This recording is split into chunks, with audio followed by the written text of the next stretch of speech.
Bonsoir à tous et bonsoir à toutes. Merci d'avoir choisi Lance Foot pour terminer la semaine et j'ai envie de vous dire démarrer le week-end. Nous sommes le vendredi 19 novembre. Alors normalement, vous le savez, Lance Foot est toujours en live sur Facebook et YouTube. Exceptionnellement, l'émission de cet avant-match a été enregistrée il y a quelques heures.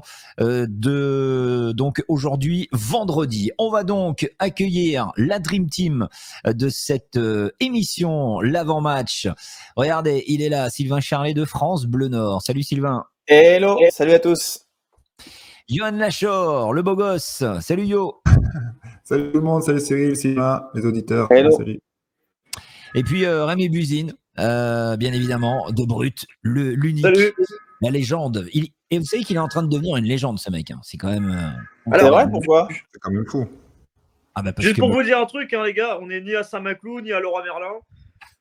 on est où aujourd'hui ? Aujourd'hui, c'est juste le fond du mur de chez moi. Voilà, c'est un peu moins original que d'habitude, désolé. Hein. On fera mieux la prochaine fois.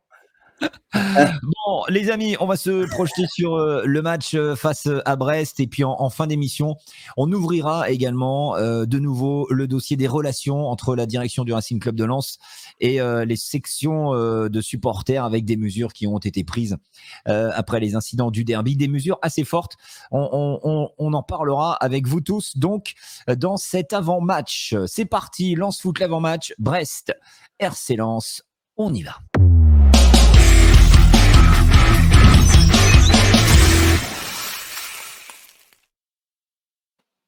Bon, c'est pas le meilleur moment, on peut dire, hein, pour jouer les Bretons. On va regarder l'historique déjà avant de rentrer dans le détail. Regardez, il y a eu 17 matchs joués avec donc 7 victoires pour Brest, 6 victoires pour le Racing, 4 victoires à domicile pour les deux clubs et puis 3 victoires à l'extérieur, 2 pour le Racing Club de Lens et 4 matchs nuls. Les dernières confrontations face à Brest, on les voit à l'écran. C'était la toute dernière, c'était le 18 avril dernier. Il y avait eu match nul donc à Brest, un but partout.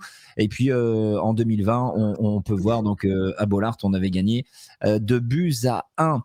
Je le disais donc juste avant, c'est pas le meilleur moment, Sylvain, pour jouer les Bretons, parce que attention à cette équipe de Brest qui va de mieux en mieux. Hein. Ben oui, elle vient d'enchaîner de très très bons résultats.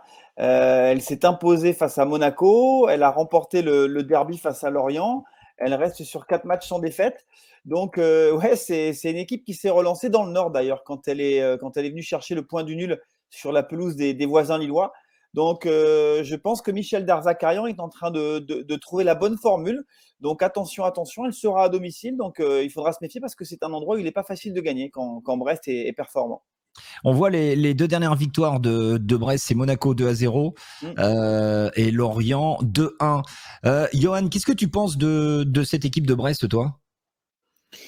J'étais un peu sceptique au tout début du championnat, parce qu'ils ont enchaîné quand même pas mal de matchs et beaucoup de défaites. Et après, je rejoins Sylvain. Je pense qu'il n'y a pas de Desacarian est en train de se mettre en place, quoi. C'est-à-dire à mon avis, il a dû amener une nouvelle philosophie, une nouvelle façon de fonctionner au sein du club. Et voilà, il a fallu un petit temps d'adaptation, à mon avis, pour les joueurs, peut-être pour les dirigeants aussi.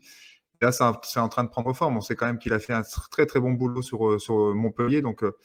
Voilà, je pense que c'est un très bon coach. Il a fallu un temps d'assimilation et là, ça commence à prendre forme et ça devient plutôt une bonne équipe. Ouais. Rémi, Brest qui joue très, très, très souvent en 4-2-3-1, mais qui peut aussi évoluer, on l'a vu à maintes reprises en 4-4-2, avec 2 joueurs qu'il va falloir absolument se méfier. On va en parler, c'est de Honora et Fèvre hein, dans les couloirs. Et puis devant, il y a Mounier, Cardona. Attention, hein, chaud devant quand même. Hein.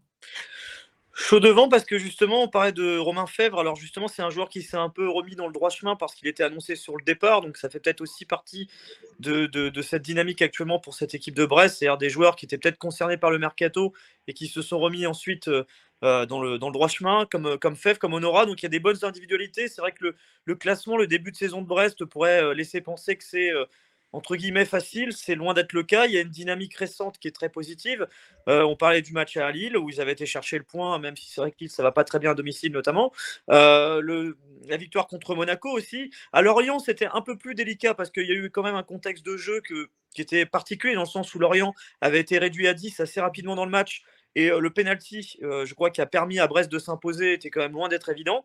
Mais ça reste que ça va être une bonne opposition dans un stade qui, même si c'est un petit stade, reste assez chaud bouillant au niveau de l'ambiance. Ouais. Donc ça va être un beau match de foot, je pense, parce que c'est justement les individualités dont tu évoquais maintenant, c'est des beaux joueurs de foot et ça peut nous promettre justement une affiche qui peut paraître pas sexy au départ, mais qui peut être sympa au final. Alors regardez, on parlait de Romain Fèvre. Les stats de Romain Fèvre, 12 matchs joués, 4 buts marqués et 3 passes décisives. Sylvain, un mot sur ce joueur, Romain Fèvre. Ben, il a une patte assez incroyable. C'est un joueur, je reprends toujours le match de Lille, c'est la dernière fois où moi je l'ai vu jouer. Et il avait marqué un coup franc qui avait été un peu dévié. C'est un joueur qui est sur les tablettes des plus grands, hein, enfin, notamment du Milan AC. Le Milan voulait le recruter l'été dernier. Là, il en a reparlé dernièrement en interview. Je pense que là, il terminera la saison. Et si ce n'est pas au Milan AC, il ira évoluer aussi dans un club qui peut l'amener très très haut. Voilà, c'est un joueur qui était à Monaco, qui n'avait pas trop de temps de jeu à Monaco. Et là, il se relance à Brest depuis la saison dernière. Donc lui et Honora sont vraiment les deux rampes de lancement qui peuvent permettre à cette équipe de poser des difficultés. Donc voilà, c'est un grand classique. Ce sont deux joueurs notamment qu'il va falloir bloquer dans la construction du jeu breton. Alors, donc ça c'est Romain Fèvre et donc Franck Honora. Dans le collectif brestois, il va avoir l'ancien Lensois. Johan qu'on connaît très bien, c'est Jean-Kévin Duverne, titulaire très souvent dans la défense de Der Zakarian. Il a eu 9 titulaires sur 13 matchs.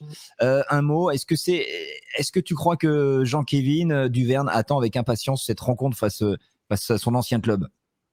Moi, je pense que tous les joueurs aiment ça, en tout cas, jouer contre leur ancien club, leur club formateur. En plus, voilà, il y a toujours une note particulière. Donc oui, je pense qu'il va avoir à cœur de faire un très bon match. Voilà, en plus, il est parti un peu avec quelques soucis. Hein. Je veux dire, le transfert avait été un peu compliqué. Donc oui, il va avoir à cœur certainement de montrer de belles choses. Donc voilà, après, ça reste un très bon joueur intrinsèquement. Donc voilà, il n'a pas besoin de ça pour être performant. Voilà, donc on va essayer de le perturber. Mais en tout cas, on a beaucoup d'atouts, nous, pour le perturber, c'est clair. Après, le tout, c'est de voir aussi où il va jouer dans le dispositif. Parce que sur le dernier match, Brest était privé de ses deux joueurs axiaux, Herel et Chardonnay. Chardonnay, c'est le capitaine. C'est vraiment le patron défensif. Il avait un souci aux adducteurs. Il semblerait qu'il soit opérationnel pour le match parce qu'il a pu se soigner pendant la trêve internationale. Herel, il y a une incertitude. Donc, Duverne, par exemple, sur le dernier match, avait joué axial. Mais régulièrement, il est aligné dans un couloir. Donc, à voir où il évoluera face au Racing s'il est dans l'équipe de départ. Concernant la défense, Rémi, tu as les latéraux il va falloir se méfier parce qu'ils n'hésitent vraiment pas à prendre les couloirs. Il y a eu Ronen, là, c'est le Finlandais, et puis Pierre Gabriel.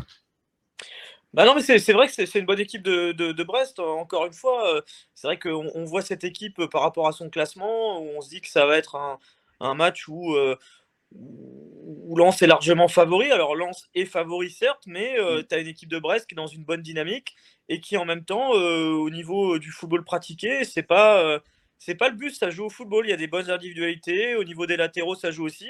Puis la patte d'Der Zakarian, c'est vrai qu'il y a eu un changement cet été qui a été majeur. C'est l'arrivée de Der Zakarian de Montpellier. C'est une très belle recrue pour eux, hein, parce que c'est vrai qu'il avait fait du très bon boulot dans l'Hérault pendant de longues années, où Montpellier a flirté avec l'Europe pendant un moment. Là, il arrive à Brest avec un challenge qui est différent, c'est celui du maintien. Je pense pour lui aussi, il y avait une adaptation qui était conjointe, c'est-à-dire celle aussi de s'adapter à un environnement où c'est plus d'aller chercher une place européenne, c'est d'aller chercher le maintien. C'est pas la même chose aussi. Et j'ai l'impression que comme on dit, la mayonnaise prend tout doucement. Et ça va être un match assez intéressant en tout cas, hâte de voir ce que ça va donner dimanche. Il va y avoir un duel tactique pourtant, aussi. Il a galéré. Pardon, Johan. Non, je disais, il va y avoir un duel tactique aussi où Franck va jouer en 3-5-2 et il joue face à un système qui est relativement classique, que Franck connaît très bien. Et je pense que tactiquement, on a une lueur d'avance sur eux quand même. Je pense qu'on va leur poser plus de problèmes qu'eux vont nous en donner. À quel niveau, par exemple, tu peux leur poser plus de problèmes? Par exemple, sur les côtés, c'est-à-dire que nous, on va avoir Klose et de l'autre côté, ça va être des joueurs qui vont amener beaucoup offensivement, donc ça va les perturber. C'est-à-dire que les latéraux pourront peut-être moins sortir. Les joueurs Honora et de l'autre côté, je ne sais plus, ont tendance aussi à rentrer à l'intérieur du jeu. Et s'ils n'ont pas les apports des latéraux, ça veut dire que c'est un jeu qui va se passer plutôt axial. Et avec nos 3 défenseurs, ça va être plutôt intéressant pour nous parce que dans une défense à 3, on est plutôt en difficulté sur les côtés. Donc j'ai l'impression en tout cas que tactiquement, on va mieux gérer ce match, on va leur poser plus de problèmes qu'eux vont nous en poser. Après c'est un peu comme avant 3. Sur le papier, tu as une équipe qui est supposée plus faible que le Racing Club de Lens, mais qui a de ses caractéristiques, qui a des qualités, qui peut te faire déjouer. Mais encore une fois, si Lens impose son style, si Lens impose son jeu, Lens, même si c'est un match à l'extérieur, a aujourd'hui les capacités pour imposer son style et pour remporter ce match. Voilà. Je pense que ce sont vraiment pour moi les Lensois qui ont entre les mains les clés de cette rencontre. Alors, en parlant du Racing, gros dossier avec l'attaque. Quelle attaque on met, selon vous, à Brest parce qu'on le sait, Wesley Saïd est blessé, Sotoka est suspendu. Qu'est-ce qui se passe? On fait quoi? On part avec qui? Ganago Kalimundo. Rémi? Ganago Kalimundo avec Kakuta derrière. Ça me paraît être le assez logique. C'est vrai que le début de saison d'Ignatius Ganago est pas forcément flamboyant, mais quand il rentre, il a parfois été décisif. Là, c'est la logique des choses, quoi, qu'il soit titulaire. Bon, après, Corentin Jean, pourquoi pas, hein. Il a fait de bonnes entrées, Corentin Jean. Après, tu l'as précisé tout à l'heure, Cyril, on enregistre l'émission pour diffusion dans la soirée. On n'a pas les derniers éléments de la conférence de presse de Francaise. Donc, Kakuta et Ganago étaient en sélection. Donc, il faut voir aussi comment ils vont rentrer physiquement. Parce que rappelez-vous, avant la trêve internationale, Kakuta, il a eu pas mal de soucis. J'espère que Ganago, ça ira aussi. Mais moi, aujourd'hui, alors je te rejoins, Rémi, mais je trouve que Corentin Jean, sur ses 2 dernières entrées, il a montré des choses intéressantes. Et je me dis, pourquoi pas? J'ai pas d'infos, rien. Non, mais toi, tu mettrais bien une petite pièce, tu donnerais un petit peu de temps de jeu à Corentin Jean. Ça part d'un peu plus loin. Je suis assez d'accord avec Rémi que la tendance, là, c'est Kakuta, Kalimundo, Ganago. C'est ce qui ressort logiquement.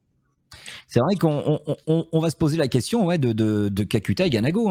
Comme tu le disais, dans quel état ils vont revenir de leur sélection Ils sont rentrés quand? Ils sont rentrés, si je dis, attends, là on est vendredi, ils sont rentrés mercredi, non? Le truc, c'est plus physique en fait. Jeudi. Voilà, ils ont pas les soucis que peuvent avoir le voisin lillois avec des joueurs qui étaient en Amérique du Nord. Là, bon, même si l'Afrique, c'est quand même pas la porte à côté. Mais ils sont rentrés plus tôt que… Comment? C'est pas Neulémine, c'est clair. Ça, c'est clair. Mais c'est plus par rapport aux antécédents des derniers mois des 2 joueurs. Là où je me dis, j'espère qu'ils seront rentrés et que les rapports physiques seront rassurants pour les 2. Après, tu as un équilibre à trouver aussi. C'est peut-être que Ganago joue 60 minutes et tu laisses Corentin Jean pour la dernière demi-heure. Exactement. Il peut aussi être cohérent parce que même au-delà du fait qu'il soit parti en sélection, on voit que Ganago, physiquement, a parfois du mal à tenir sur 90 minutes. Ça peut permettre aussi de donner du temps de jeu à tout le monde. Je n'étais pas trop fan des rentrées de Corentin Jean en début de saison que j'avais trouvé clairement transparentes. Je veux dire, pour moi, si on était à 10, c'était pareil. Mais c'est une réalité. Mais par contre, sur les derniers matchs, notamment à Montpellier, il a fait une très bonne entrée. Je veux dire, c'est un joueur qui est, on pourra jamais lui reprocher son état d'esprit. C'est un joueur qui dans le groupe fait le taf. Et ses dernières entrées sont intéressantes. Après, il y a le petit côté que je peux mettre à sa décharge, c'est que parfois, quand il rentre dans des contextes où Lens n'est plus dans l'idée d'aller construire des attaques pour aller accroître le score, mais plutôt de gérer le score, même si ce n'est pas la philosophie du Racing.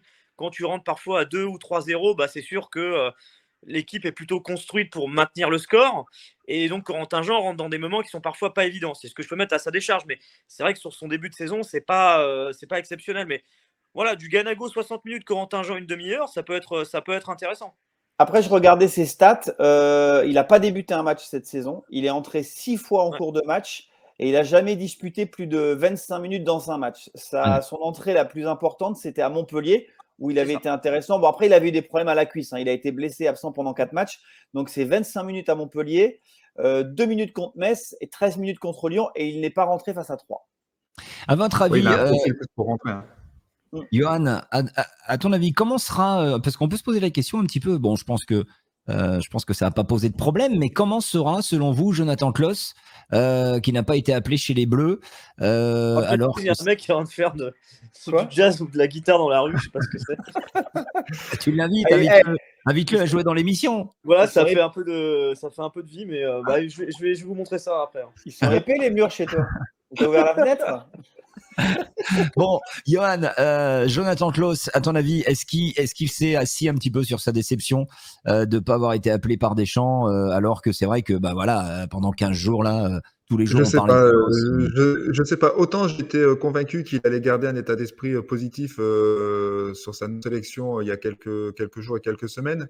Autant là, c'est vrai que il y a eu tellement un buzz autour de lui sur le fait qu'il devait aller en équipe de France et Deschamps malheureusement l'a pas pris. Et je pense que il a dû avoir une vraie déception parce que je veux dire tout le monde parlait de lui. Il y a eu un vrai engouement autour de ça et je pense que ça a pu le perturber un petit peu et d'avoir de se sentir un peu frustré, déçu, et j'espère en tout cas que ça va pas nier sur ça va pas perturber ses performances parce que il peut avoir un petit coup de bambou quand même là sur ce truc-là, ce serait ridicule. Surtout quand on voit que Deschamps a mis Coman en piston. Tu te dis merde, attends, Jonathan Klaus, le mec il est chez lui alors que Deschamps il titularise Coman en piston. Mais bon, après il faudra voir ce que va faire Deschamps par rapport à ça, parce que c'était le Kazakhstan, il a mis Coman, mais après, sur la fin de match en Finlande, il n'y avait encore que 1-0 ou 0-0, Coman, il entre piston. Donc, c'est-à-dire qu'aujourd'hui, imagine si on t'avait dit, je sais pas, quand Klaus signe, un jour, le gars, on va le mettre en balance avec Coman. Moi, je me dis, bon... il doit regarder, je pense qu'il doit avoir un peu le sourire. J'espère qu'il y pense pas trop, qu'il se focalise pas trop là-dessus. Je pense que ça va être difficile quand même avec le buzz qu'il y a eu, c'est chaud. Ouais, mais c'est pas. Mais il y a du buzz depuis longtemps. Il y a du buzz, mais c'est pas fini. Je pense que contre 3, il était au courant qu'il serait pas en sélection parce qu'il y a les questions des pré-convocations et il ne l'avait pas eu. Donc je pense qu'à ce moment-là, il était au courant qu'il n'y serait pas. Je sais pas, Sylvain, si tu. Non, pas de pré-convocation, mais c'est Francaise qui l'avait confirmé. Donc du coup, s'il n'y a pas de pré-convocation, je pense qu'il joue le match en connaissance de cause, qu'il ne sera pas sélectionné à ce moment-là. Il est dans une dynamique où, je veux dire, ce qui était une logique pour nous l'année dernière entre initiés du Racing Club de Lens, l'est devenu pour le football. Enfin, pour tous les initiés de football. Il y a un cap qui a été franchi cette saison, c'est que Jonathan Klaus est devenu une évidence pour beaucoup de monde. Ça se voit sur les réseaux sociaux, ça se voit médiatiquement. Il va y arriver, moi j'y crois vraiment, il faut qu'il lâche rien et je suis persuadé qu'il le sait aussi. Enfin, il a un profil atypique, il a 29 ans, il sait que c'est maintenant que ça se joue et le petit coup de bambou qu'il pourrait y avoir, je pense qu'il peut vite être surmonté par le fait qu'il fait un début de saison qui est formidable, que les gens sont en train de le découvrir, vraiment la France du football le découvre et que s'il continue comme ça, cette porte, elle va réussir à s'ouvrir. Et que si justement tu te laisses un peu aller, c'est la pire des choses qui peut justement te faire rentrer dans le rang et passer à côté d'une opportunité qui est l'opportunité d'une vie. Enfin, tu vois, des fois, je sais pas, je voyais des images de l'équipe de France de 2014 tout à l'heure. Je voyais Debuchy qui a fait un petit passage en sélection à ce moment-là. Ça rappelle pour des joueurs, c'est des moments, même si tu fais pas une carrière internationale de 5-10 ans, c'est quelque chose qui marque dans ta carrière, comme Salidan qui avait une sélection, etc. Et t'es international à vie. Voilà, t'es international à vie. Et moi, je suis persuadé qu'il peut aller la chercher. Enfin voilà, ces statistiques sont là. Tu vois Léo Dubois. Ça c'est sûr. Maintenant, ça dépend. Catastrophique. Ça dépend de Deschamps quand même. Ouais. Surtout que la concurrence est catastrophique. Enfin, t'as Coman qui fait un super match contre le Kazakhstan samedi, mais tu regardes la concurrence. Léo Dubois contre Rennes, c'était une passoire. Enfin, je veux dire, il n'était pas là, c'était la même chose. Il s'est fait humilier par Boateng qui lui a hurlé dessus. Enfin, c'est un peu énervé quand même aujourd'hui. Non, tu descends pas mal. Voilà. T'es remonté, c'est le gars d'en bas. Mais non, mais c'est vrai. Mais non, mais moi, tu vois, on arrive presque à un point où c'est un peu une injustice au final. Moi, je peux comprendre. Je suis en train de t'énerver, là, ça me fait peur. Moi, il y a pour moi il y a une chose. On en avait déjà parlé, je crois, la fois dernière, quand Deschamps avait donné sa liste. Et tu sentais en fait qu'il connaissait pas trop. Il disait le joueur de Lens. Le joueur de Lens, là. Et après, l'autre élément, donc ça peut le motiver pour dire Didier, tu vas apprendre à me connaître vraiment. Et le deuxième élément, c'est le parallèle avec Verretou de la Roma, qui a 28 ou 29 ans aussi. 29 ans. Verretou, oui, on nous dit il joue en Coupe d'Europe, On en avait parlé aussi la fois dernière. Verretou, il a joué 27 matchs et au mieux, il a joué de la Ligue Europe et de la Ligue Europa Conférence. En termes de vécu européen, oui, ce n'est pas zéro, mais c'est pas non plus le top du top. Il n'a pas joué Mais il joue à Rome. de finale. Voilà. Il joue à Rome. Voilà. Regarde, comment on peut ne pas connaître un joueur qui a des stats comme lui? Regardez-moi ça. Non, mais ils le connaissent. Mais ils le connaissent. 2 buts, 6 passes D. Voilà, latéral droit du Racing Club de Lens, Jonathan Klaus. Il ferait bien de regarder un petit peu la dèche. Non, mais ils le connaissent. Mais c'est une certitude. Ils le connaissent. Il est dans la liste. Mais c'est sûr et certain. Ils le suivent et tout. Mais j'ai trouvé que dans la com, Deschamps avait été bien meilleur sur plein d'autres sujets avant de parler de Jonathan Klaus. Là, je ne l'ai pas trouvé au top sur ce coup-là. Allez, on change de sujet. On disait tout à l'heure, je crois que c'était toi, Sylvain, et Rémi, peut-être, vous disiez que le Racing était favori face à Brest. On a quelques chiffres là qui vous donnent quand même raison. Lens toujours aussi dangereux. Un deuxième attaque avec 25 buts, donc juste derrière le PSG. Lens est l'équipe qui tire le plus au but, 196 fois. Et c'est celle qui cadre le plus également, 77 fois. Sylvain, ça c'est des chiffres qui font grave plaisir. Hein. Ben oui, et puis c'est surtout que quand tu regardes dans le rétro, aujourd'hui, tu as 5 ou 6 points d'avance, 5 points d'avance sur le 5e. Ouais. Donc, tu n'es plus un deuxième par hasard. Tu es un deuxième du championnat après 13 journées de championnat à un tiers du championnat. Et c'est aussi une équipe qui vient de marquer 2 fois 4 buts à domicile. C'était plus arrivé depuis 1994. Ça, on en avait parlé aussi. Donc, non, il faut louer le travail du staff technique et la mise en application des joueurs sur le terrain. Voilà, ce qu'il faut espérer, c'est que ça continue et qu'ils soient capables de nous montrer encore de belles choses face à Brest. Mais c'est parti pour durer, sincèrement. Et aujourd'hui, voilà, candidat crédible à l'Europe, le Racing Club de Lens, avec une telle attaque qui est une des meilleures attaques d'Europe. Hein. En plus, on s'est renforcé un peu. Enfin, on est meilleur en défense que la saison dernière, parce que là, on a 4 matchs avec 0 but encaissé, 14 buts encaissés depuis le début de la saison, contre 18 au même moment de la saison dernière. Donc voilà, ça, c'est des chiffres qui montrent, qui prouvent par A plus B qu'on est meilleur et qu'on est bel et bien là, second de ce championnat. Cyril, par rapport à ça, c'est Jonathan Klaus. Je réécoutais une interview qu'il avait donnée au mois de septembre. C'est la fois où il est venu en conférence de presse. Et il avait parlé de ça. Il avait dit, voilà, on a nos bases offensives, mais l'une des priorités cette saison, c'est de partir parfois moins à l'abordage et de d'abord être plus solide. Parce qu'on sait qu'on a nos bases offensives, mais maintenant, il faut vraiment travailler défensivement. Et 2 mois après, on peut dire que ce travail, il est en train de porter ses fruits. Ça, c'est important, Johan. Ils ont une confiance de dingue. Enfin, dire, le groupe est en pleine confiance. Je crois que c'est la semaine dernière ou il y a 15 jours, on parlait, ils attaquaient, ils étaient 8 dans la surface. Ouais. Donc, quand on dit on part pas à l'abordage parce qu'on veut être défensivement, pour le coup, c'est un petit peu chaud. Mais voilà, ils ont une telle confiance, ils ont une telle qualité de pressing, une telle qualité de transition off-def qui leur permet en fait de pas être trop en danger. Et derrière, voilà, ils ont 3 joueurs qui savent lire le jeu, qui savent lire les trajectoires, qui sont très bons dans les duels et qui ont très bien compris le système à 3. Donc, voilà, avec Doucouré devant, voilà, ils ont une défense et une charnière centrale qui est vraiment performante et intéressante. Puis défensivement, tu as franchi un cap en fait. C'est-à-dire que les joueurs par exemple, Medina, il a gagné en régularité, c'est sa 2e saison en France. Tu as pour moi Kevin Danso qui est supérieur à Loïc Badé, clairement. Tu as le fait justement que ces joueurs aujourd'hui sont, on va dire, c'est leur 2e saison à jouer comme ça dans ce système-là. Donc par exemple pour Jonathan Grady, pour Jonathan Klaus. Et puis, tu as la plus-value aussi de l'autre côté avec Frankowski. L'année dernière, on jouait avec Isiaga Silla. Donc, tu vois, quand même, le passage aussi, c'est les individualités, le collectif, l'expérience de cette 2e saison. C'est tous ces éléments-là qui font qu'aujourd'hui, tu n'as que des points positifs dans l'évolution aussi par rapport à la saison dernière. Tiens, on a posé la question sur lensois.com aux supporters. Regardez, quel club vous dégagez comme le favori de Dauphin au Paris Saint-Germain? 31%, le Racing Club de Lens arrive en tête, 27% Nice, 20% pour Rennes et 11% pour Marseille. Je vous pose la question, on fait un tour de table pour vous. Qui sera 2e à la fin de la saison derrière le PSG? Qui sera Dauphin? Qui C'est pas sera objectif dauphin? le sondage. Hein. Ah, C'est sûr que sur Lançois. Non, mais c'est sûr que sur Lançois.com, oui. ça va voter RC Lens. Enfin, moi, ça m'aura intéressé un sondage Ipsos ou Ténès Sofres. Moi, je Alors, dis Marseille ou Lyon. Marseille, Lyon pour Sylvain. Rémi. Ou Je suis Lyon. pas objectif non plus, du coup, je vais dire Lens. Johan, il va être objectif. Tu vas voir. Ça, c'est la différence entre les anciens joueurs et les journalistes. Regarde, vas-y, Yo. Ah, je sais pas, moi j'hésite, je vais faire un trio, je vais mettre Lens, Rennes et Nice. Ah bah ouais, bah Rennes. toi, tu te mouilles pas, toi. Non, mais après, voilà, après, je pense que Rennes va revenir fort derrière. Nice est présent, voilà, et Lens pour l'instant est supérieur, mais voilà, après, Lens doit encore jouer PSG, doit jouer Rennes, encore tout ça, donc on verra. Ouais. Non, mais Rennes c'est se mouiller un peu quelque part parce que tu vois, le début de saison était pas dingue.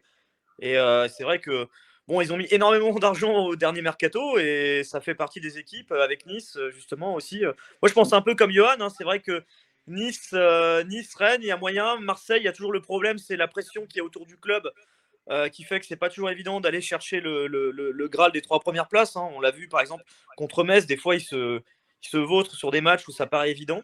Donc Nice-Rennes, ouais, ça, c'est pas mal. Quoi. Après, il faut que Lens tienne. Allez, on change de sujet, les amis, avec le dossier du Racing Club de Lens qui a pris donc des mesures assez fortes envers les sections de supporters à Bollaert. Là, alors, on va rentrer un petit peu dans le vif du sujet pour terminer l'émission, les 5 dernières minutes. Les principales mesures, les voici. Dépôt de plainte si une personne rentre avec les fumigènes. Présence cynophile d'une brigade cynophile pour détecter beaucoup plus facilement donc la présence d'engins pyrotechniques. Les tifos papier interdits. Seuls les banderoles et les tifos validés par le club seront donc dorénavant autorisés. Et puis, autre mesure principale, les associations perdront, ça c'est très important, leur reconnaissance officielle si elles font la promotion ou la vente de produits merchandising du club contrefait, de la revente illicite de titres d'accès ou encore des buvettes sauvages aux abords de Bollaert. Avant de vous donner la parole, on va regarder ce que certains supporters pensent de ces mesures. On les a questionnés sur les réseaux sociaux.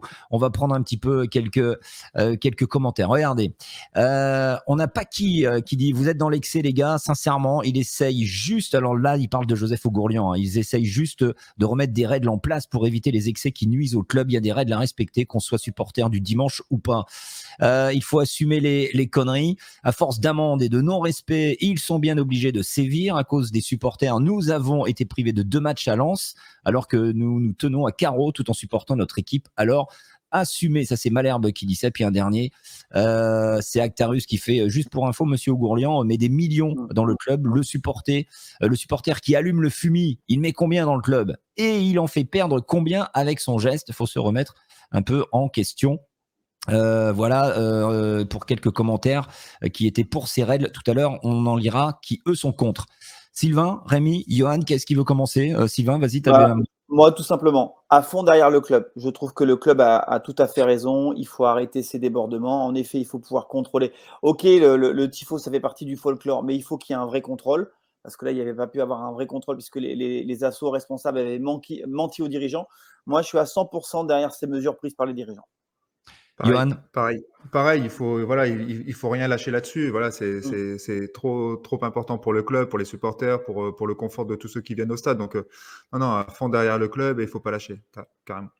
Rémi? C'est assez logique, je veux dire. C'est vrai que ça peut paraître sévère sur le papier, mais c'est assez logique. Dans le sens où aujourd'hui, quand tu allumes un fumigène dans le stade, c'est le club qui paye et qui paye cher.